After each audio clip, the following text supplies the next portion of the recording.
Myself, Dr. Nancy Locke, my husband and I have been chiropractors since 1986, so it's a little over 30 years. My focus is nutritional healing, and so as a chiropractor in the state of Oregon, part of my scope of license is nutritional healing.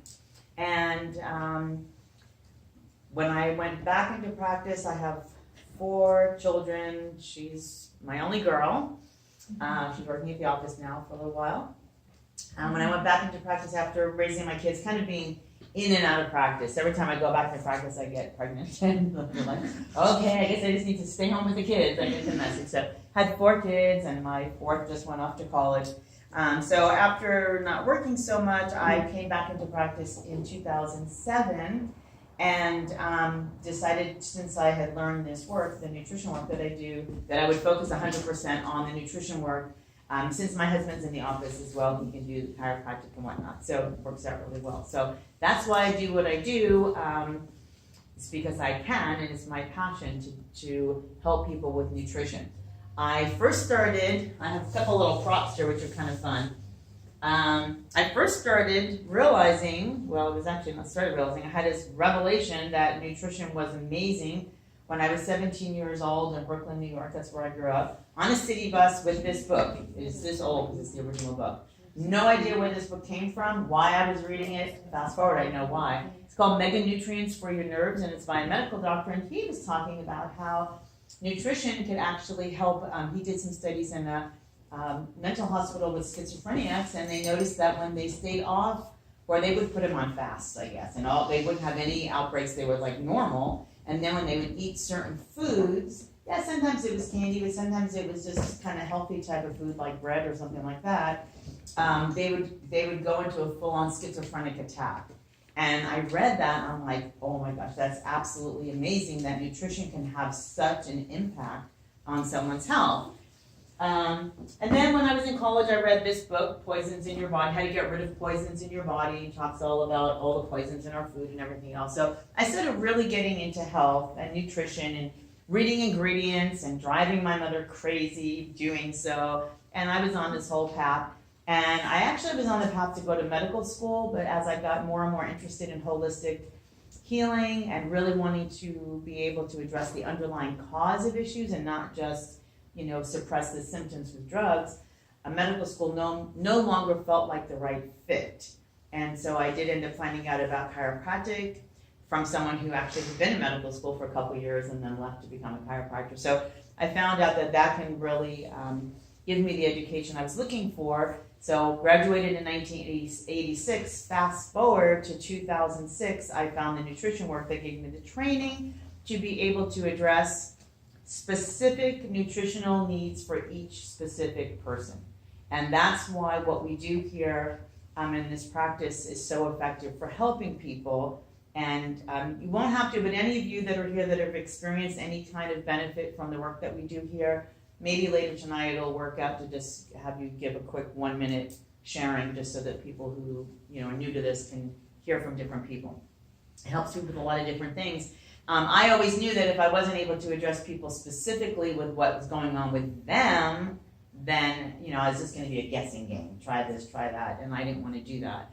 And so I never pursued nutrition, even though when I was 17, that was my thing I was going to do. But I never pursued a nutrition practice until I actually got training, advanced training in nutrition response testing, which allowed me to then apply nutritional healing for each individual person, identifying which organs and glands are a problem for them, or specifically what nutrition do they need. So each and every one of my patients is on a very, very unique program of what they need that involves both food and supplements. So I think we'll have time before we wrap up today where I'll explain a little bit more about what I do. The reason why I'm talking tonight about diffusing the confusion of nutrition and how do we heal with foods. It's actually only the second time that I've given this presentation. I was inspired to give this presentation, and I've been giving presentations for like 20 years, but this is a new one because I realized if I've been kind of confused about what food to eat, and certainly most other people are probably confused also, right? So how many of you are here because you'd like to improve your health? Okay, good. So there's something about how your health is now that is not ideal, right? So to put it in simplest terms, I'm not a very good illustrator, so everything will be very simple. So put it in simplest terms, all of this is at one time or another, hopefully, some people tell me they don't remember ever feeling good in their entire life, but most people have started off at some point, even if it's you were a child, a teenager, feeling good, right? And what is the definition of health? Some people say it's the absence of symptoms. Have you heard that? Well, it's not really a good definition because dead people have no symptoms, right? So that's really not a very good definition of health. So to me, if I had to say what health means to me is having a great night's sleep, being able to lie down, have a really good solid night's sleep, waking up feeling refreshed, having energy throughout the day, not crazy energy, but pretty well sustained energy throughout the day, not crashing, not falling asleep behind the wheel or at your desk, not having cravings, just, eating when you feel hungry, eating a nice amount of food. What else? Not having pain, not having headaches, right? You all agree? Like, that's really what health is. And most importantly, being mentally and emotionally as well. Mentally and emotionally, thank you. Absolutely. Feeling good mentally, happy, not feeling anxiety. A lot of people deal with anxiety and depression. Okay, I believe a lot of that has to do with nutrition. So, yes, and chime in anytime. That was a great comment. Appreciate that. So being happy, and bottom line is being able to enjoy your life, right? Being able to enjoy your family, enjoy your hobbies, being active, being able to exercise, at whatever pace. I love to go out for walks, do a yoga class once in a while. I don't love doing heavy duty exercise, other people do. So whatever it is for you, just being able to participate in life and feel good. All right? I hear way too many people, okay, so they start out like this, way too many people, and they come to me, my very fancy drawing, okay, I'm going to stick with what I know. They come to me now, they can barely get through work, they get home, they don't have the energy to do anything anymore. And this used to be me too. This work actually helped me feel better, and I do what I, coach my patients to do, so that I can feel the best I can feel. Like I told you, I had 4 kids. I had my 4th at 40. I nursed for a long time. It takes a lot of you. It takes a lot out of you to be a mom, especially if you're also working and raising kids, taking care of everyone. And you guys, I know there's 3 guys here tonight, which is awesome. So thank you for coming. Guys work hard too, and in different ways. They don't have the children, but a lot of demands on all of us. And we live in a stressful world. We live in a toxic world. We have all these outside influences that are affecting us, okay? So people come in like this, but for most of us, what's the goal? The goal is to get back to that, right? We want, we're a little bit older, granted, but still, doesn't matter. We're older. I'm 58. I feel better now than I did when I was in my 40s dealing with all kinds of stuff, okay? So don't let medical doctors tell you, well, because some patients tell me, they tell them, well, you're just getting old. You have arthritis because you're old. You have this because you're old. I mean, you're not. I mean, if you're not 90 years old, you're not old. That's in my opinion, right? I mean, come on, Jack LaLanne. I went to chiropractic school with Jack LaLanne's daughter, so I always think of him as an example. He was in his 90s, still swimming across whatever bodies of water, and he's an extreme example. We don't need to be like that, but we should still be able to function and enjoy our lives. So we want to get back to this, right? And so obviously I think you're all here because you somewhat feel that, food has something to do with our health, right? So I have a couple of very interesting quotes. We're going to get into the confusion in a second. So here's Thomas Edison. We agree he was a pretty smart guy, right? Invented the light bulb, pretty smart. And so he said, the doctor of the future will give little medicine, but will interest his patients, or her patients, in the care of the human frame. So that's what chiropractic and osteopathic is, exercise, diet, and in the cause and prevention of disease. Okay, so that was Thomas Edison. Hippocrates, of course, said, let food be your medicine. So that was a very profound statement that's still true today. And this one I might say it later. But anyway, so getting to the topic of tonight, confusion, right? So how many different diets are out there? Or ways, we don't even call them diets, ways of eating. Let me just ask you guys, because I thought this would be fun to do. what are some, you could either say a diet that you think is good, that would be my favorite thing for you to say, a diet that you're thinking is a good way to eat, or you've been eating, you're doing pretty well with, or just, if you want, just the name of a diet. Let's just list a few of them. Anyone want to say? Paleo. Paleo. Oh, everybody's saying paleo. Okay. So the paleo diet. Okay. All right. Anybody else? Vegan. Vegan diet. Okay. Mediterranean. Mediterranean. Fast food. Fast food. Oh, or we can do the standard. We can do the standard American diet, which kind of is like with fast food. I had one patient tell me she was spending $800 a month on fast food. Oh my. Wow. $800 a month on fast food. That's crazy. So this is, the standard American diet is pretty sad. Very sad. Yeah, it's pretty sad. Weight Watchers. Weight Watchers, okay, that's a pretty good one. I'm getting a little bit better now. I grew up with my mom doing Weight Watchers. She had one of those. Atkins. The Whole30. Whole30. Okay, so there's lots of different diets out there, right? Candida diet. Well, that's a cleanse. Well, I guess it's kind of a diet. It's more of a cleanse, yeah. So we'll just stick with these kind of basic ones. Oh, this is not writing good things. Oh, and here's some books I thought it would be fun to just share with you. So who heard of Eat Right for Your Blood Type? Okay, so this guy is an interesting book. The guy talked about how different blood types, if you're A, you're more towards vegetarian, and B is okay to eat dairy, et cetera, et cetera. But the interesting thing is this guy, Peter Diarmo, not too long after he wrote this book, he came out with saying, well, it's not really exactly that accurate. You're like, great, Okay, so then we have the Zone. Barry Sears wrote the Zone diet. That was popular for a while, right? I don't know, in the 90s, whenever. Some of you are young, you're like, what the heck are you talking about, right? Who heard the Zone diet? There's a little bit more, none of you did? No, a couple of you did, okay. This is a little bit more balanced, kind of like the Mediterranean, I think. So, yeah, that's pretty good. That was a big fact. And of course, like you guys mentioned, paleo or low carb, and on and on and on. Okay, so I've been in the nutrition field for a while and just doing the best I can with what I've known, and for years teaching people that they should eat high protein and high fat diets, right? How many people are thinking that's good? Oh, none of you think that's good.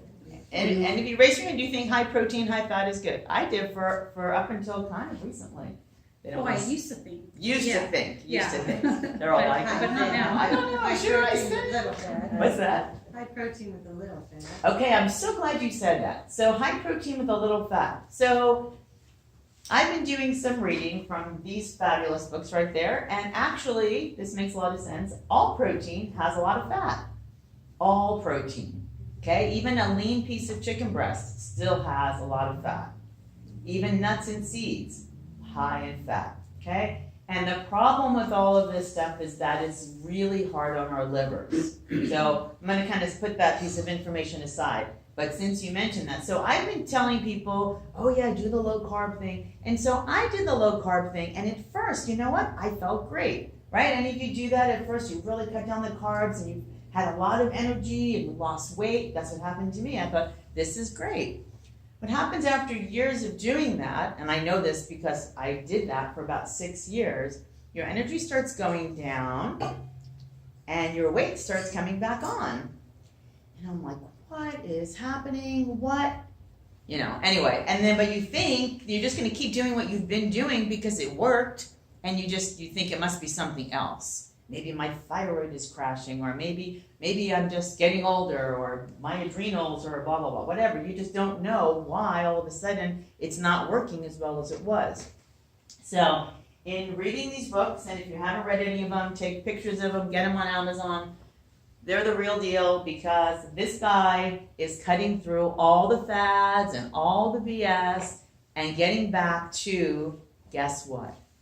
Fruits and vegetables. It's like, okay? Now, I was trained in the path that I was trained in, and I was told sugar is not good, okay? And even the fruit sugar is not good. So that is a lie. And so I feel responsible, because I am a healthcare provider, I feel responsible to learn whatever information I need to learn, and then share that information with not just my patients, but with as many people as possible because I was fed the lie, pun intended, I guess.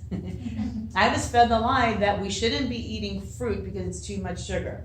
Okay, what I have read and what I truly believe now is that the sugar that is in fruit is really, really important for our bodies. Our brain needs fruit sugar. Our liver needs fruit sugar. Our bodies need fruit sugar. Okay?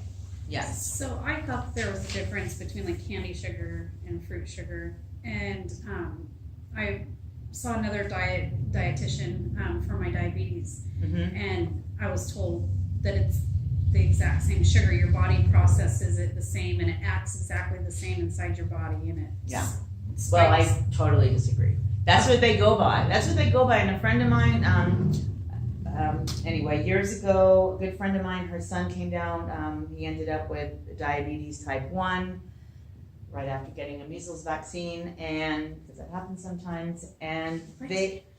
Really? Yeah, sometimes after vaccines, then, different diseases happen because it suppresses your immune system, so things like that happen.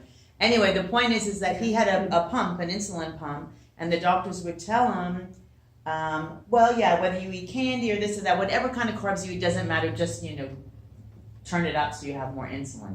They didn't care. They didn't give him any. So anyway, that's what I'm here to share, is that there is a total difference between those sugars, and how could there not be? I know, that's how I felt. Well, I'm like, thank you. Good. How does it feel right? Right. No. So Especially bananas, they would, I don't know.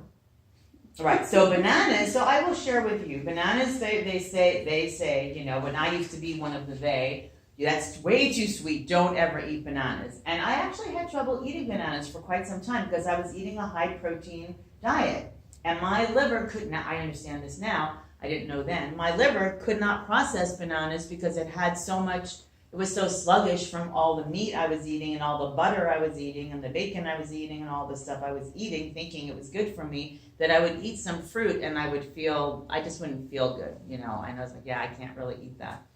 So now that I've been eating a lot less meat and no butter and a lot less fats and a much cleaner diet, I could eat 2 bananas a day and not have a problem. And it turns out bananas are one of the very best foods for us, and our liver loves bananas. Really good energy and really cleansing. And actually, the ironic thing is eating fruit will actually cleanse your body. So whoever mentioned Candida diet, we've all been told, me included, that's why I'm doing this talk. It's so dang confusing, right? Been told the fruit will just increase the Candida. Bananas actually kill off bacteria and viruses and fungus and whatnot.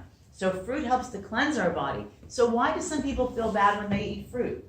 Including how I used to, and my patients tell me every day, oh no, I can't eat more than just maybe an apple and some berries, because it detoxes their body. The body starts to detox from the fruit, it starts to cleanse, and then you'll have itching or, these are some kind of headache or just have some digestive discomfort.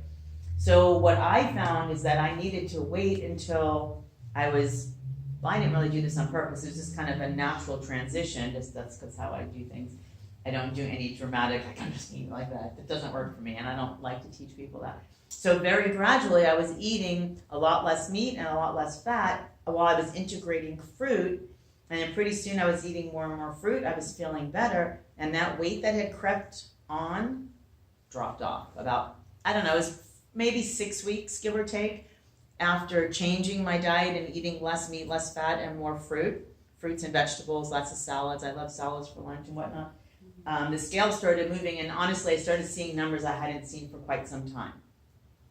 So I was kind of surprised. I wasn't really expecting that. That wasn't my goal, but my body shifted, okay? And so fruits and vegetables, and you know what? When I meant to bring that book. There's a book I have by Max Gerson. He's a medical doctor. There's a Gerson Therapy. If you know anybody that's dealing with things like cancer, Gerson Therapy, you can Google it. He has passed on. His daughter, I believe, is still alive. She's like in her 80s. They have clinics in Mexico that people have been to that were told 50 years ago that they had months to live. And 50 years later, they're talking about how I'm still here, I'm healthy, no more cancer, hasn't come back. What they do is basically tons of fruits and vegetables. They do juicing and they do, enemas, they do yoga, they do a lot of things there, and you're under their care. But when you infuse the body with all those phytonutrients and those minerals and all the different enzymes that we need to digest food, and that's why, by the way, sorry, what's your name? Charlene. So, and that's why that the fruit is different, because it, as the whole food, it has the enzymes that are needed to be able to break down the food in your body, break down the sugar, versus refined sugar is going to cause a problem. Jim, can I have one of those folders? Are there any? Okay, so does that make sense? And here's the thing too, when people are not eating fruit, they're craving sugar, right? People were coming in, I'm craving so much sugar all the time, because our brain needs glucose. We cannot function without glucose. So let me just tell you one more piece of this that makes it really important. So when you're eating low carb and paleo, and you've got all this energy, and oh wow, this is great, they were right about this, right? The reason why that's happening is because your adrenal glands, which sit here on top of your kidney, about the size of a walnut, they're in charge of our energy and keeping us going and helping us when we're under stress, and they're just working for us all the time. When we're not getting enough glucose into our system, and our brain needs the glucose, then your adrenals, oh yeah, I forgot to mention, turn your phone off.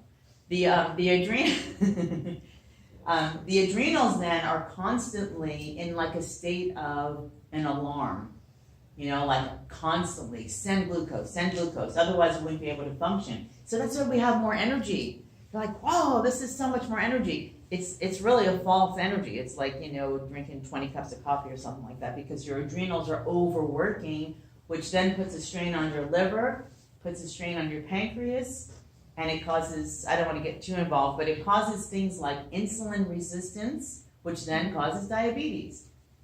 Is there a diabetic epidemic in this country or what? Right? Okay, so here I'm going to read you this quote.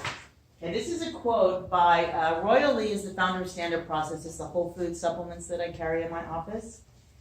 This is a good time to read this to you. He wrote this in 1951. So like in the 1920s, I think, and 30s, that's when refined sugar and pastries and white flour and all that was being introduced into this country, right? Before that, people were eating whole, they were eating Whole 30. They were just eating whole food, right? Okay. So he said this back in 1951. Listen carefully. He says, "We have drifted into this deplorable position of national malnutrition quite inadvertently." Okay, so I just want to clarify that even though people might be eating a lot of food, and they're eating Cheetos and McDonald's, Taco Bell, et cetera, are they really getting nourished? No. So that's what he means by malnutrition, right? It is the result of scientific research with the objective of finding the best ways to create foods that are non-perishable, that can be made by mass production methods in central factories and distributed so cheaply that they can sweep all local competition from the market. So when I think about things like that, I think about Twinkies, shelf life of, forever, right? Cold, boxed cereals, all the foods that don't perish, right? Because we used to have local farms back in the day, we eat fresh foods. It's kind of like not glucose, but wheat. What is wheat? The gluten? Gluten, thank you. Just like got sugar in my head now. Yeah. That's why wheat is bad for us now, is because it's been like overproduced, right? Yeah, we can talk for an hour about that. Yeah, the gluten. Yeah, wheat used to grow this high. Yeah. Now it grows this high. Yeah. And et cetera, et cetera. There's a lot of reasons why. It's not just a fad. Oh, this gluten-free thing. No, there's a real reason for it. The wheat has been destroyed and sprayed and manipulated, and there's supposed to be hundreds of varieties, and now there's like a dozen. So, and it's like 50 times higher in gluten. So yes, it's all. Okay, so you with me? That was a mouthful of a statement. So that was manufactured foods that doesn't go bad in central factories, shipped all around the country, right? Because there's a really high profit margin for foods like that, because they're really cheap to make, and then they can sell them for whatever, they're convenient, right, versus fruits and vegetables. Okay. Then, after there develops a suspicion that these foods are inadequate to support life, so anybody's really thinking about it, they're like, what? They wouldn't feed it to their dog, most of these foods, right? Then modern advertising steps in to propagandize the people into believing that there is nothing wrong with them, i.e. commercials, right? That they are products of scientific research intended to afford a food that is the last word in nutritive value. And the confused public is totally unable to arrive at any conclusion of fact and continues to blindly buy the rubbish that is killing them off ahead of their time. He wrote that in 1951. Now, Roiling was a genius. He did start standard process, but nutrition really was his hobby. He actually had over 100 patents, and many of them are being used by the U.S. government. So he was a brilliant man, and so he created these whole foods, and there's still a farm, a family-owned farm in Wisconsin, and I've been there 3 times, since 1929, where they grow many of their own, foods, and then they concentrate them into whole food supplements. So he saw the need for people to be able to get concentrated nutrition to be able to heal their body, because commercials tell you that Pop-Tarts are part of a nutritious breakfast, right? Well, it says it on TV, but people get brainwashed, and then they just think, and then parents cave because their kids want it because they see it on TV and right? All this stuff. And it just gets really confusing, what to eat. And then those of us that are thinking a little bit outside the box, and knowing that all these boxed and canned foods are not so good for us, it's still confusing because all of these different kinds of diets that, they sound reasonable. So what I'm here to share with you is that I've really come full circle, because when I was 17 and I read that book, and then I read How to Get Rid of Poisons in Your Body, I believed in eating, whole foods, fruits and vegetables and all that. And so it's just so ridiculously simple that, we need to be able to embrace the basics of life, right? I mean, and then some people say, well, there's no proof, there's no scientific proof. Well, is there scientific proof that breathing fresh air and drinking clean water is better for us than dirty air and dirty water? Does anybody do research on that? Well, no, because there's no motivation to do that, okay? So the same thing with whole, real foods. We, as grassroots individuals, if we really want to do something about our own health, if we don't want to go the way of the sad face and think, and not feel well, we really need to do something. Because I don't know about you guys, but, for me, I was not headed in a very good direction. I was having digestive problems and, all sorts of other discomfort, and I was sometimes afraid to eat because of how I might feel. And so, we need to really think about, well, what have I been doing with my life, and what trajectory is it going on? What symptoms do you maybe have that you would rather not have? What symptoms do you feel like, okay, if this continues this way, looking ahead 5 or 10 years, what's going to happen?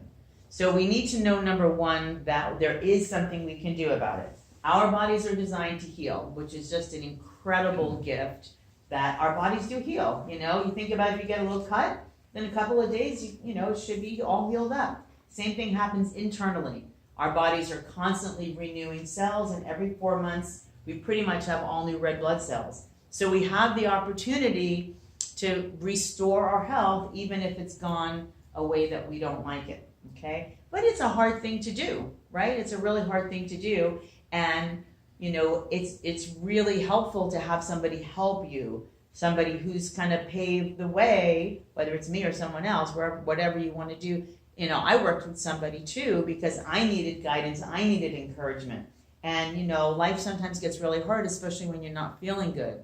And so to get the encouragement that you need, to get, the guidance so that you know what to do. And I give my patients a very specific plan, so they know, visit to visit, they know what they're supposed to be working on. It's nothing, so difficult. I make sure that it's something that is doable, so that the steps, they could be baby steps. That's good, because it's taken us a while to get to where we're at. And so it's good to kind of slowly transition so that it just becomes effortless. And then you get to this better place, you're like, hey, look where I've gotten. It's not a, hey, I do this diet for, of so many people, especially this one. It's a nice diet from what I saw of it. Oh yeah, I did the whole 30. How'd you feel? Oh, I felt great when I did it. And then what happened? Well, I didn't keep with it, and then yeah, I gained all the weight back, and yada yada. So what good is that, right? So we want to have a plan that's really going to help us, really get empowered. That's always my goal with my patients,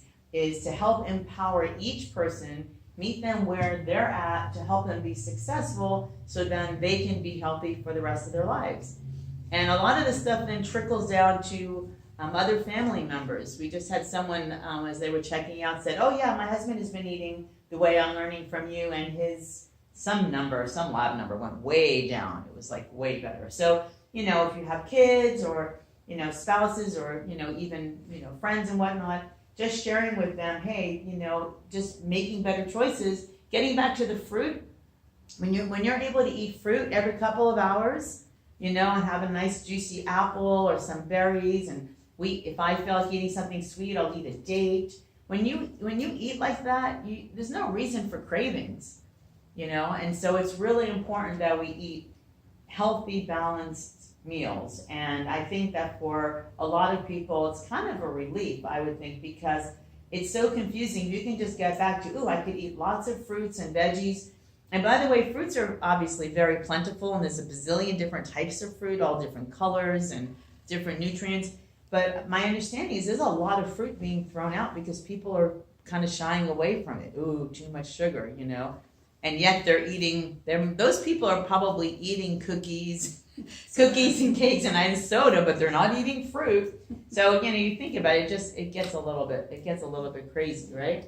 So sometimes people are they're already eating really healthy, doing everything they think they should do, and there's still an issue that is just not resolving, and they don't want to take medication, they don't want to have surgery. So that's the work that I do, gives people the opportunity to get better while either avoiding medication and avoiding surgery, because you don't want to just have parts taken out. I've had people go, they took out, I was having pain, so they took out this and they took out that, and still have the, pain didn't go away, and then I would figure out what they needed to do, and we'd figure it out, and their pain would go away. So we want to make sure that we address the underlying cause of the symptom, because like I said, some people are already doing everything pretty well, but they still have something going on for whatever reason. Some things are, kind of passed down, predispositions or to certain issues are passed down, but guess what? Science is now discovering, the field of epigenetics, that we don't have to just succumb to the genes that we've been given. Whether or not the genes turn on or turn off, in other words, if you have a gene for arthritis or diabetes or whatever, whether it turns on or doesn't turn on has everything to do with your nutrition. And this is a new field now called epigenetics. It's pretty cool that they're proving that. And so